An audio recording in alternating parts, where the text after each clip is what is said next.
नमस्कार शुभ संध्या सुनील आज आपण मानक ये डाकिबार मुख्य उद्देश्य है विभिन्न समय आप देखी जे धंदामूलक प्रशिक्षक जो मैंने हाईस्कल शिक्षकता करुँच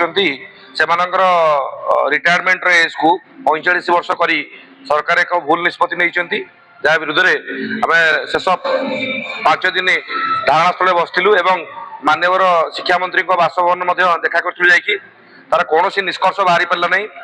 शिक्षा विभाग एक गुरुत्वपूर्ण विभाग जो पिला पाठ पढ़ी तृणमूल स्तर या शिक्षक काम तार चाकरी 45 वर्ष पलि जाऊँगी सरकार एत हस्तक्षेप करना। आज की 15 दिन होगा शिक्षक माने चाकरी हर चाकरी हर मुख्य कारण हूँ दुर्नीतिग्रस्त ऑफिसर निजर अहंकार आउ निजर भूल को मानिया राजी ना 31 परिवार सहित खेलुंट और से अधिकारी मानू बारंबार देखा कला तार सुफल मिल पारा नहीं। मोर आपण माध्यम प्रश्न रे शिक्षा विभाग अधिकारी मानू से बयस सीमा 45 वर्ष रिटायरमेंट अच्छी ना 60 वर्ष रिटायर्ड हे प्रथम कथा। केंद्र सरकार 60-40 चलुवा skill India programme national education policy को ओसेपा संपूर्ण ध्वंस करदेलानी। माननीय शिक्षा मंत्री ए दृष्टि दिंतु बही जो दुर्नीति केलेंकारी कथा अच्छी ताठू ये आहरी व्यापक हो गलानी।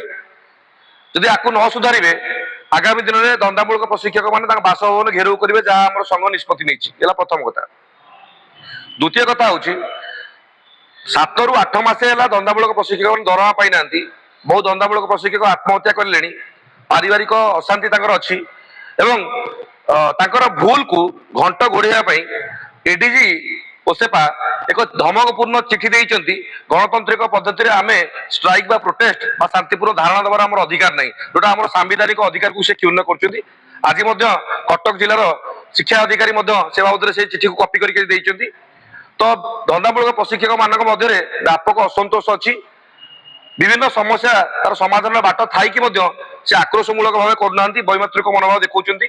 तो ये प्रशिक्षक माने बर्तमान कहार राज्य सरकार ना समूह भाव छात्र चाकरी छाड़ी आम बर्तमान राजरास्तार बसबू एवं समूह इस्तफा देवु आम देखु 2-3 दिन भर। एवं आउ गोटे कथा आप माध्यम कह चाहे मु बहुत दिन धरी समस्या लगी रही 10 वर्ष है आम सरकार को राज्य सरकार को केंद्र सरकार को कहूना आमको 1 लाख टका दरमा दियो आमको 4200 ग्रेड पे दियो अन्य सुविधा दियो आप दरमा गंडाक ठीक दौना।